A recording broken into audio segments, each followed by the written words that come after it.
Aujourd'hui, je vais aborder avec toi un sujet très controversé, c'est celui de la spiritualité et la pauvreté. Les gens pensent qu'en fait, être spirituel ou être religieux, c'est forcément devenir pauvre.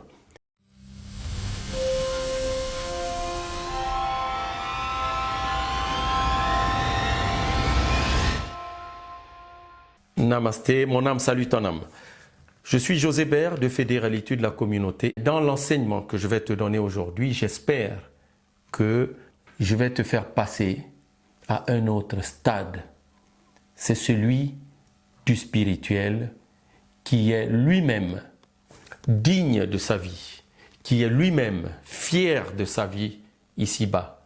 Un spirituel qui n'est pas là à jouer les mendiants, à avoir un emploi qu'il n'aime pas, à vivre dans un quartier qu'il déteste, à ne pas pouvoir subvenir à ses besoins de base que je résume par l'acronyme ELSA, l'éducation, la santé, le logement et l'alimentation.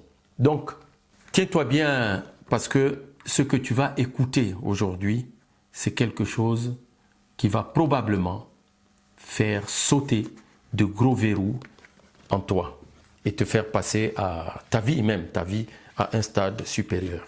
Donc, je suis tombé, je vous l'ai déjà expliqué, sur un verset biblique parce que j'avais été à l'époque initié par le christianisme, dans le christianisme, et dès très petit, mon grand-père me faisait lire la Bible, je vous l'ai déjà expliqué, puisqu'il était âgé, il ne voyait plus, il avait plus de 80 ans, en tout cas il voyait, mais il n'arrivait plus à lire confortablement, et donc il me prenait l'après-midi et je lui lisais la Bible, et c'est comme ça que je me suis imprégné de certains éléments de ce livre sacré.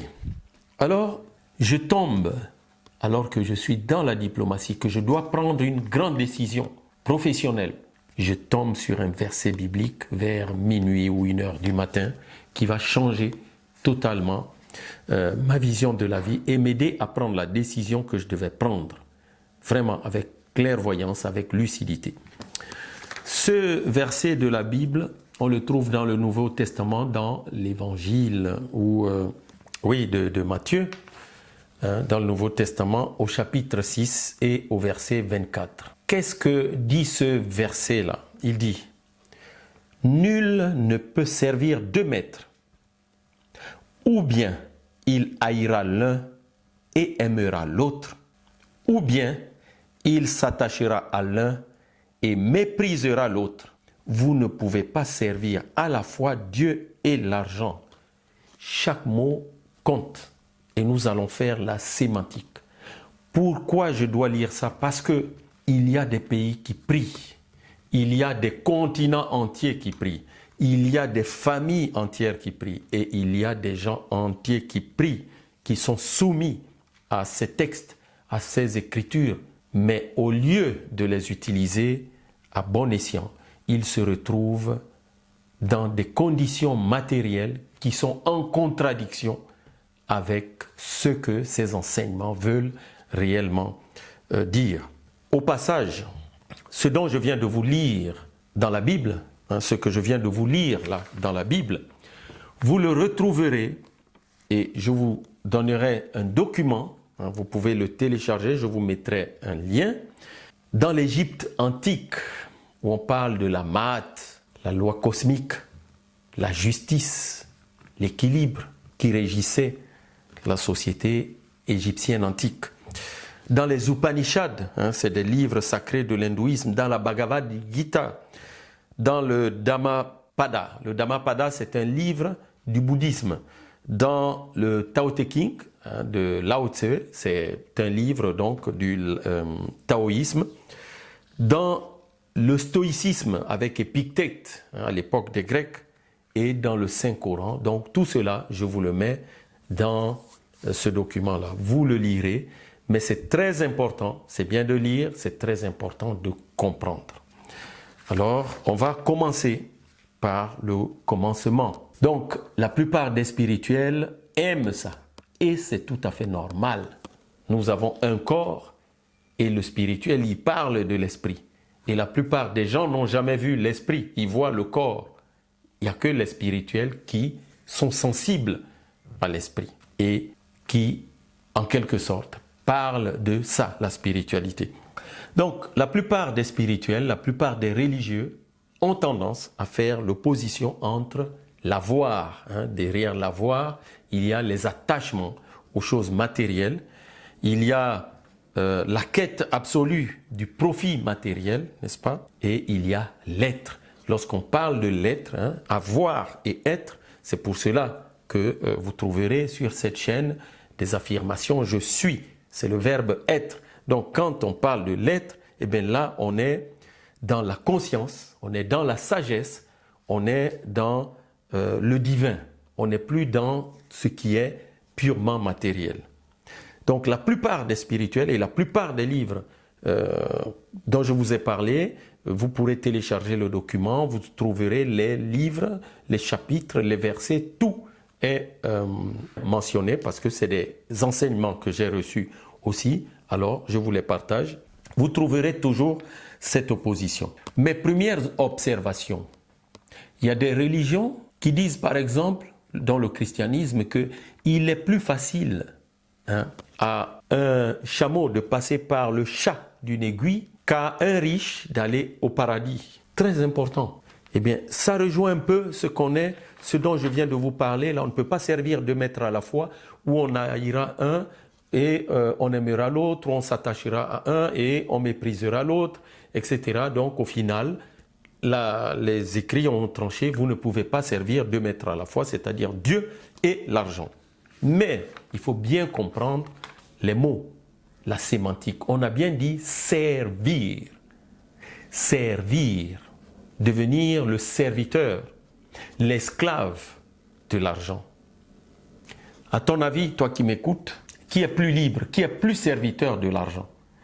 Un pauvre qui se lève tous les jours à 5 heures du matin et rentre chez lui à 20 heures ou 21 heures, toute la semaine, ne peut même pas rester avec sa famille, ne peut pas se reposer, même reposer son corps, ou le riche qui a fait des investissements, qui a de l'argent placé dans les comptes, qui a des biens immobiliers et qui travaille pour lui, et puis qui peut maintenant se consacrer à méditer, à lire, à écouter des podcasts comme cela, sans stress. Qui des deux est le plus esclave de l'argent? Qui des deux est le plus serviteur de l'argent? Donc, il faut bien comprendre les mots. On parle de serviteur. Quand vous êtes serviteur, c'est-à-dire que même votre libre arbitre, votre vie ne vous appartient plus. Vous devenez une sorte d'esclave, quelqu'un, un pantin, quelqu'un qui n'est plus au contrôle de sa vie. C'est ça, le serviteur. Et c'est pour cela que, en fait, avant de continuer, j'aimerais que tu écrives ici dans les commentaires ou dans ton cahier d'apprentissage que l'argent est un bon serviteur, mais l'argent est un mauvais maître.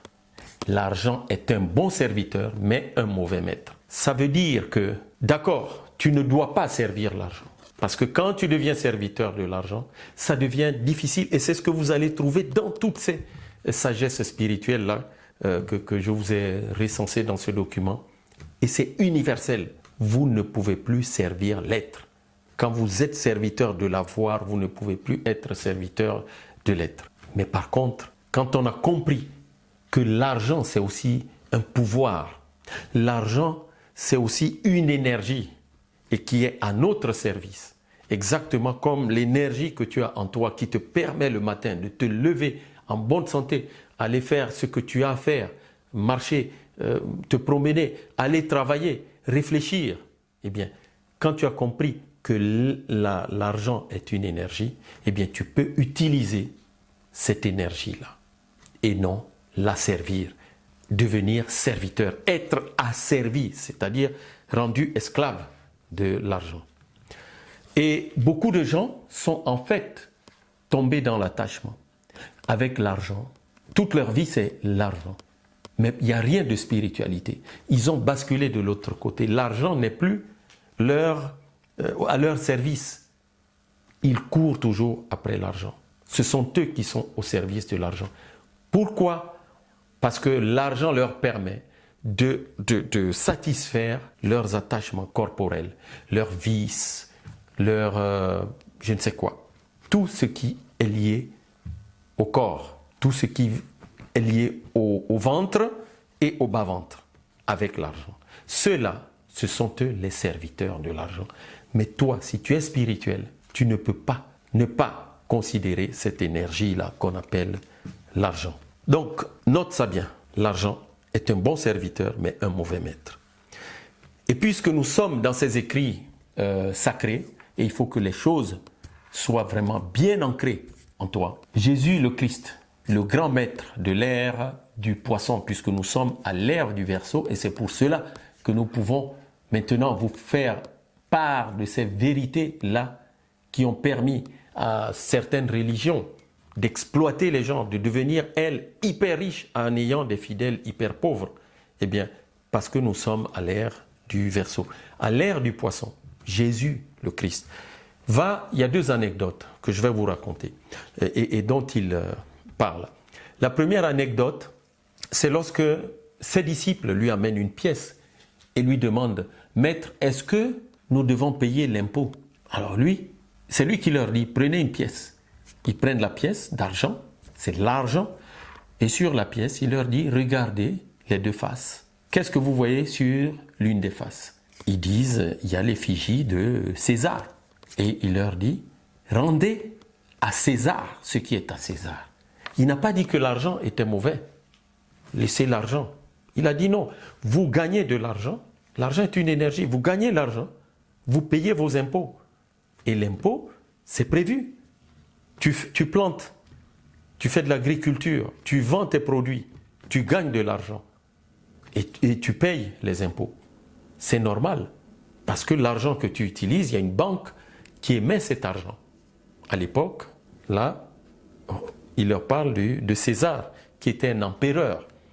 Il leur dit, rendez à César ce qui est à César. Il ne leur dit pas que l'argent, non, non, c'est sale, laissez tomber. Il leur a dit, prenez la pièce. Deuxième anecdote, ça s'appelle, c'est très connu aussi dans la Bible, c'est la parabole des 3 talents. Tu as dû en entendre parler. C'est un riche terrien, en tout cas quelqu'un de très aisé qui avait des serviteurs et qui va s'absenter un moment. Et qu'est-ce qu'il fait? Il va donner un sou ou des pièces. Il va donner une quantité d'argent à 3 de ses serviteurs. Donc, il y en a un à qui il donne un sou, ok, ou un denier. L'autre, il lui donne 2 et à l'autre, il lui donne 3. Et il s'en va. Il leur a donné l'argent puisqu'il n'est pas là. Il ne pourra pas subvenir à leurs besoins au jour le jour. Lui, il s'en va. Il ne pourra pas faire la paye. C'est comme si tu travailles dans une entreprise et ton patron te dit, bon, je vais m'absenter pendant 3-4 mois et il te donne si c'est 3 mois par exemple, il dit, bon, ok, toi, 3 000 € par rapport à ce que tu fais comme travail. À un autre, je lui laisse 6 000 € et à l'autre, je lui laisse 9 000 € par exemple. Eh bien, qu'est-ce qui va se passer? Quelque temps après, le maître revient, le propriétaire là, il revient et il leur dit, alors qu'est-ce que vous avez fait de votre argent? Celui qui avait reçu la plus grande somme, les 3 deniers là, il vient, il lui montre, il dit, ah maître, moi j'ai multiplié l'argent. J'ai multiplié les 3, c'est passé par exemple à 9, ça dépend du coefficient qu'on applique. Par exemple, si c'est 3, ben, c'est devenu 9. Et le deuxième, alors tes 2 deniers, ils sont devenus quoi? Oh, je les ai multipliés aussi, c'est passé à 4 par exemple. Et le dernier, toi qui as reçu un denier, qu'est-ce que tu as fait? Il a dit, ah ben maître, moi je l'ai enterré. Je ne voulais pas que à ton retour tu t'énerves ou que je le perde. Alors, quelle est la différence entre ces 3 personnes-là? J'ai parlé des lois de l'argent. Eh bien, les 2 premiers ont compris les lois de l'argent. Que l'argent, comme toute chose, peut être fructifié. Comme quand tu fais un élevage, tu prends 2 poules, un coq, et tu les fructifies, tu les multiplies. Tu prends une vache, plutôt 2 vaches et un taureau, tu les multiplies. D'accord? Donc, eux, ils ont compris comment l'argent fonctionne, comment on le multiplie. Et ils l'ont appliqué parce qu'ils ont observé, ils ont vu leur maître procéder. Mais l'autre était animé, j'ai eu peur. Il était animé par le sentiment de la peur de l'argent. Et ce sentiment-là a fait que, au lieu de multiplier l'argent, il s'est contenté de le garder là. Aujourd'hui, on dirait que c'est un argent qui s'est dévalué. C'est-à-dire que si aujourd'hui vous prenez 10 000 euros, vous les mettez sous votre oreiller, dans 10 ans, 10 000 euros, ça ne vaut plus 10 000 euros parce qu'il y a ce qu'on appelle l'inflation. En fait, vous avez perdu l'argent alors qu'il n'a pas bougé. C'est normal. Tout ce qui ne bouge pas, tout ce qui stagne, finit par faiblir, par mourir. On est d'accord. Donc, il faut se rappeler de cette parabole-là. Et la plupart des gens sont mus par la peur de l'argent parce qu'ils ne connaissent pas les lois de l'argent, parce qu'ils ne fréquentent pas, comme ces deux personnes qui regardaient comment leur maître multipliait l'argent et, eh bien, l'ont multiplié. Et je pense que le maître connaissait le fond de ses employés, de ses travailleurs. Il s'est dit, si je laisse 3 deniers à celui-là, il va les multiplier. Je vois comment il m'observe. Et j'ai compris qu'il connaît les lois de la multiplication de l'argent. C'est un test. Le deuxième aussi, il va le multiplier. Mais le troisième, il vaut mieux que je ne lui donne pas grand-chose. Ça ne va pas se multiplier. Okay? Donc, la plupart des gens sont comme ça. Ils fréquentent des gens qui sont dans cette énergie. L'argent est sale. Les riches sont forcément mauvais. Et les pauvres, voilà, c'est des gens, c'est des saints. Okay? Donc ça, parfois, c'est des fausses croyances qu'on a. Il y a des gens qui sont très riches parce qu'ils ont compris comment on multiplie l'argent. C'est un jeu pour eux. Et puis, il y a des gens qui sont très intelligents, qui sont très spirituels, on va dire, mais qui sont très, très pauvres. D'accord? Et il y a des pauvres qui peuvent être très, très méchants, qui sont très méchants, très mauvais. Ils ne sont pas pauvres parce qu'ils ont choisi de ne pas multiplier l'argent, ils le sont parce qu'ils ne savent pas. Donc quand vous côtoyez les gens qui ont cette mentalité-là, qu'ils ne connaissent pas comment on multiplie l'argent, ben vous serez exactement comme eux. Vous allez véhiculer les mêmes blocages, les mêmes freins, et après vous dites que non, ma vie ne va pas comme je veux, etc., etc. Alors que c'est toi-même, dans ton système de croyance, les gens que tu fréquentes, qui alimentent ta pauvreté au jour le jour. Dans certains cercles spirituels très fermés, voilà ce qu'on explique. Et encore une fois, c'est parce qu'on est à l'ère du Verseau. Je peux vous l'expliquer sur l'argent. On nous explique. Nous venons de la source de la vie, de la source de la création. Eh bien, quand nous venons sur cette terre, on a en quelque sorte un petit vase. Et plus on reste connecté, plus ce vase grandit. Parce que puisqu'on est connecté à la source, eh bien la source remplit ce vase. Il le remplit de quoi? Il le remplit de bénédiction, il le remplit d'abondance, il le remplit de tout ce dont nous devons jouir ici sur la terre.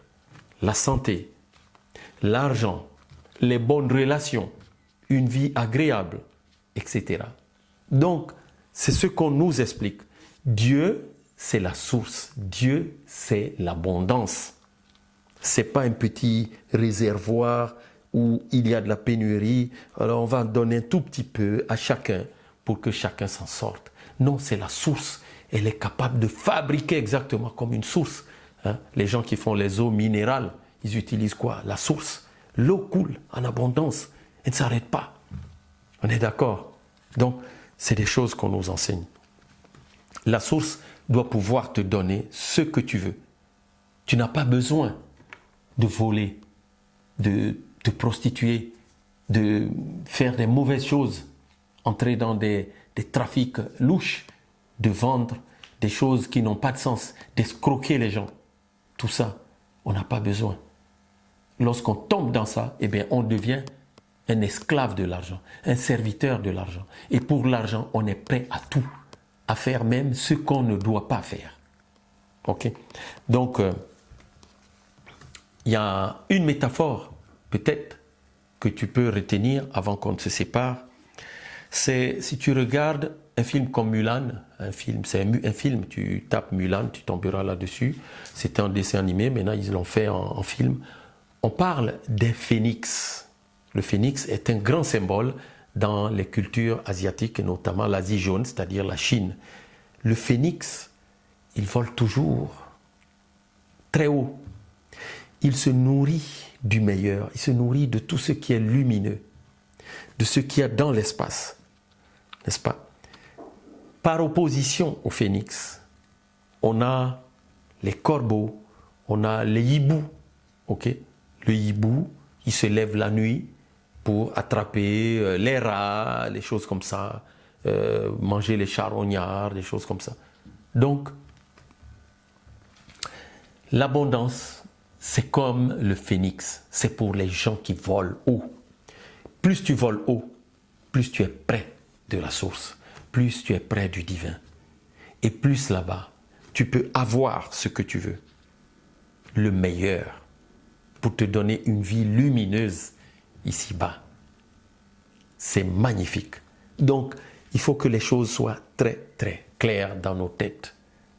Donc, on ne peut pas, vous ne pouvez pas servir à la fois Dieu et l'argent.